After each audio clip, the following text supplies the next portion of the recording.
Hello guys, welcome to फिनेक्स channel. Guys, आज की वीडियो में हम बात करने वाले हैं यूएस, इजराइल और ईरान के बीच जो वॉर चल रहा है उसके बारे में हम बात करने वाले हैं। तो गाइस, ऑलमोस्ट अगर आप देखने जाओगे करीब 13 से 14 दिन हो गए हैं ये वॉर को, और वॉर कंटिन्यूअस चालू है। मतलब ना यूएस और इजराइल पीछे हट रहे, ना ईरान पीछे हट रहा है। लेकिन एक एक्स के माध्यम से जो मतलब ईरान के प्रेसिडेंट हैं मसूद पेजेशियन जी ने, उन्होंने मतलब कि बोला है कि मतलब एक्स के माध्यम से कि हम भी मतलब शांति चाहते हैं, मतलब कि हम भी वॉर नहीं चाहते हैं, बट उसके लिए उन्होंने ये 3 कंडीशंस रखे हुए हैं। अब ये तीनों कंडीशन है क्या, इसके बारे में हम आगे बात करेंगे। बट जानते हैं कि इससे वॉर की वजह से मतलब कि इम्पैक्ट क्या गिर रहा है। अब इसके वजह से इम्पैक्ट ऐसा है कि मतलब कि ऑयल के प्राइसेस कंटिन्यूस बढ़ रही हैं और एलपीजी वगैरह से रिलेटेड शॉर्टेज आ रही हैं। और इससे क्या हो रहा है कि मतलब एक अंदेशा भी हम लगा सकते हैं कि मतलब ऐसा ना हो कि 1970s जैसा ऑयल क्राइसिस आ जाए, जो ग्लोबल ऑयल क्राइसिस आया था 1970s में। और इसका मतलब बोलते थे ना, इम्पैक्ट ना केवल इंडिया में देखने को मिल रहा है, बल्कि मतलब बाकी की जो इंडिया की नेबर कंट्री है, जिनको मतलब कि पेट्रोकेमिकल जैसी चीज़ें इंडिया सप्लाई करता था, उनके ऊपर भी इसका अच्छा खासा इम्पैक्ट देखने को मिल रहा है। मतलब उनकी तरफ से मतलब कंटिन्यूअस नारेबाजी चालू है। गाइज, ये वॉर चालू कैसे हुआ? वॉर ऐसे चालू हुआ कि मतलब कि जब से मतलब डोनाल्ड ट्रंप प्रेसिडेंट बने अमेरिका के, तब से उन्होंने मतलब कंटिन्यूअस ईरान के ऊपर प्रेशर बना के रखा। मतलब जो उसके प्रीवियस मतलब प्रेसिडेंट थे, उन्होंने जो मतलब कि सेक्शंस लगाए हुए थे उसको बढ़ा दिया डोनाल्ड ट्रंप ने। मतलब मैक्सिमम प्रेशर उनके ऊपर, ईरान के ऊपर लगा दिया। और उसके बाद मतलब कि उनका पहला स्टेटमेंट ये था कि मतलब ईरान अपना जो न्यूक्लियर का प्रोग्राम है वो रोक ले। लेकिन ईरान की तरफ से या फिर मतलब कि उनकी तरफ से मतलब ऐसा मतलब बहुत बार नेगोशिएशंस वगैरह भी हुए, लेकिन मतलब उसका कोई मतलब बहुत बड़ा वो नहीं देखने को मिला। और जिसका रिजल्ट क्या हुआ कि मतलब कि इसराइल और यूएस ने मिलके ईरान के ऊपर वॉर कर दिया और उनके सुप्रीम लीडर अली खमीनी का डेथ हो गया। जिसके बाद से मतलब कंटिन्यूस ईरान की तरफ से भी मतलब कि वॉर्स वगैरह या फिर मिसाइलें वगैरह कंटिन्यूस मतलब छोड़ी जा रही हैं। और ऑलमोस्ट मतलब 13 से 14 दिन भी हो गए हैं। बीच में मतलब स्टेट ऑफ हॉर्मुज भी बंद कर दिया गया है, जिसकी वजह से मतलब कि ऑयल्स वगैरह मतलब जो है बाकी के मतलब कि क्राइसिस वगैरह भी चालू है। मतलब कि आप देखने जाओगे तो मतलब ईरान ने गल्फ कंट्रीज के ऊपर भी मतलब कि वॉर कर दिया, उनके ऊपर भी काफ़ी मिसाइलें छोड़ दी, जिनकी वजह से अगर आज के टाइम में देखने जाएंगे तो उनके इंडेक्स भी मतलब कि कंटिन्यूस गिर रहे हैं। तो मतलब देखने जाए तो मतलब इसका इम्पैक्ट पूरे मतलब कि मिडिल ईस्ट के साथ साथ मतलब कि बाकी की कंट्रीज के ऊपर भी देखने को मिल रहा है। गाइज, अब इसमें देखने जाओगे तो मतलब कि केवल मतलब अली खमीनी नहीं है, मतलब जो उनके सुप्रीम लीडर थे अली खमीनी का डेथ नहीं, बल्कि उनके डिफेंस मिनिस्टर या फिर मतलब जो उनके मतलब कि बाकी के मिनिस्टर्स थे, मतलब बड़े लेवल्स के मिनिस्टर थे, उनका भी मतलब कि डेथ हो गया। और इसके बाद हुआ क्या? इसके बाद ईरान ने मतलब अपना जो नेक्स्ट सुप्रीम लीडर था वो अली खमीनी के बेटे मोज्तबा खमीनी को बना दिया, जिसके बाद से उन्होंने मतलब कि पलटवार करना चालू कर दिया।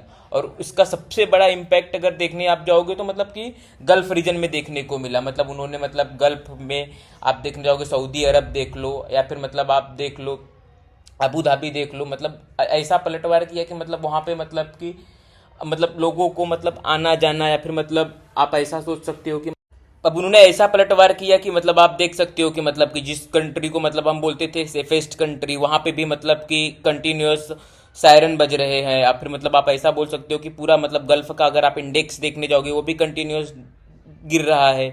उसके बाद अगर आप देखने जाओगे मतलब कि स्ट्रेट ऑफ हॉर्मज उन्होंने बंद कर दिया, जिसके वजह से मतलब कि ऑयल वगैरह का जो क्राइसिस वगैरह है वो चालू हो गया। मतलब बोलने आप जाओगे तो मतलब कि दोनों तरफ से मतलब अभी कंटिन्यूस वॉर वगैरह चालू है और दोनों मतलब बोलते थे ना पीछे नहीं हट रहे। मतलब ये यूएस इजराइल का जो ऑपरेशन एपिक फ्यूरी 28 फरवरी को जो स्टार्ट हुआ, उसके बाद से मतलब ईरान ने जो पलटवार किया है उसका इम्पैक्ट पूरा मिडिल ईस्ट के साथ साथ मतलब बोलते थे ना आप देखने जाओगे तो पूरे वर्ल्ड पे देखने को मिल रहा है। अब गाइस, आइए देखते हैं कि मतलब कि जो इनके प्रेसिडेंट है, ईरान के प्रेसिडेंट है, उन्होंने 3 कंडीशन रखे क्या हुए हैं। मतलब उन्होंने जो मतलब एक्स के माध्यम से बोला कि मतलब अगर हमारी ये 3 कंडीशन मान ली जाए तो मतलब कि हम वॉर को इमिडिएटली स्टॉप कर देंगे। बट उनके ये 3 कंडीशन है क्या, आइए देख लेते हैं ये।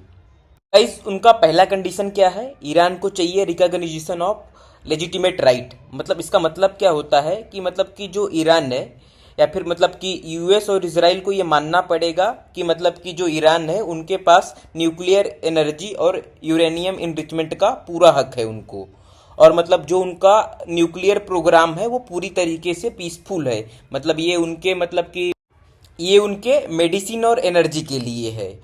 जबकि मतलब कि यूएस को ये डर है कि मतलब ऐसा ना हो कि मतलब वो न्यूक्लियर बम बना ले और मतलब कि वो पूरी तरीके से मतलब इसराइल को ख़त्म कर दे, या फिर मतलब कि इसराइल के ऊपर न्यूक्लियर बम छोड़ दे, जिसकी वजह से मतलब उन्होंने ये न्यूक्लियर प्रोग्राम को रोकने के लिए बोला है।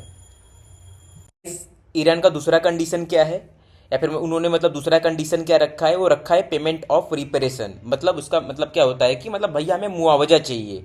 अब मुआवजा किस बात का चाहिए, मतलब कि जो उनके ऑयल रिफाइनरीज का नुकसान हुआ है, या फिर मतलब उनके जो सिविल इंफ्रा का नुकसान हुआ है, या फिर मतलब कि जो मिसाइलें वगैरह यूएस और इसराइल ने छोड़ा है जिसकी वजह से उनका डिफेंस वगैरह या फिर मिलिट्री का जो डैमेज हुआ है, सिविल इंफ्रास्ट्रक्चर पे उनके जो डैमेज हुआ है, या फिर ऑयल रिफाइनरीज पे जो डैमेज हुआ है, मतलब एक तरीके से देखा जाए कि उनका जितना नुकसान हुआ है उसका उन्हें कंपनसेशन चाहिए।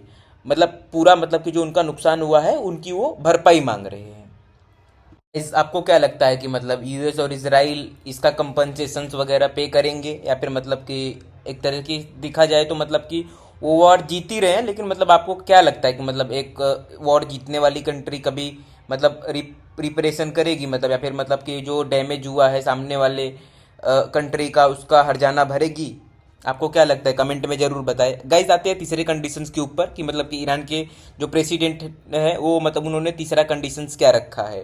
गाइस उन्होंने तीसरा कंडीशन ये रखा है कि मतलब कि वो फर्म इंटरनेशनल गारंटी, मतलब अभी वो ये गारंटी चाहते हैं, मतलब कि यूएन से ये गारंटी चाहते हैं कि मतलब उनके ऊपर ना तो कभी मतलब कि एयर स्ट्राइक होगा, ना कभी मतलब साइबर अटैक होगा। क्योंकि ऐसा तो है नहीं कि मतलब वॉर वगैरह रुक गया या फिर मतलब कि वॉर वगैरह स्टॉप हो गया तो मतलब ऐसा नहीं है कि फिर से यूएस और इसराइल उसके ऊपर अटैक नहीं कर सकते। जाहिर सी बात है उनका मतलब कि जब भी मतलब क्लैश वगैरह होगा वो फिर से कर सकते हैं। पर अभी मतलब कि जो ईरान के प्रेसिडेंट ने है वो उन्होंने मतलब ये कंडीशंस रखा हुआ है कि मतलब कि उन्हें एक ये इंटरनेशनल मतलब अंतर्राष्ट्रीय लेवल पे ये गारंटी चाहिए कि उनके ऊपर कभी भी मतलब एयर स्ट्राइक या फिर मतलब कि साइबर अटैक वगैरह फिर से नहीं होगा। इस बात की उन्हें गारंटी चाहिए। तो गाइज ये तीनों कंडीशन उन्होंने रखा हुआ है। अभी आपको क्या लगता है कि मतलब कि ये कंडीशंस मानी जाएगी, या फिर यूएस और इसराइल ये कंडीशंस मानेंगे कि नहीं मानेंगे, या फिर मतलब कि आगे मतलब क्या हो सकता है? आप कमेंट में अपनी राय ज़रूर दें। बाकी मतलब देखते हैं अभी मतलब कि कंडीशन तो मतलब क्रिटिकल ही है, मतलब अगर कोई ऐसा मतलब है नहीं कि मतलब कि जो अपने को रिलीफ दे, ऐसा कोई न्यूज़ तो आया नहीं है। फिर देखते हैं क्या होता है। बाकी मतलब आपको क्या लगता है कि ये कंडीशंस वगैरह अगर मानेंगे तो आप अपनी कमेंट में ज़रूर राय दें। बाकी वीडियो अच्छा लगा तो लाइक ज़रूर करें, चैनल को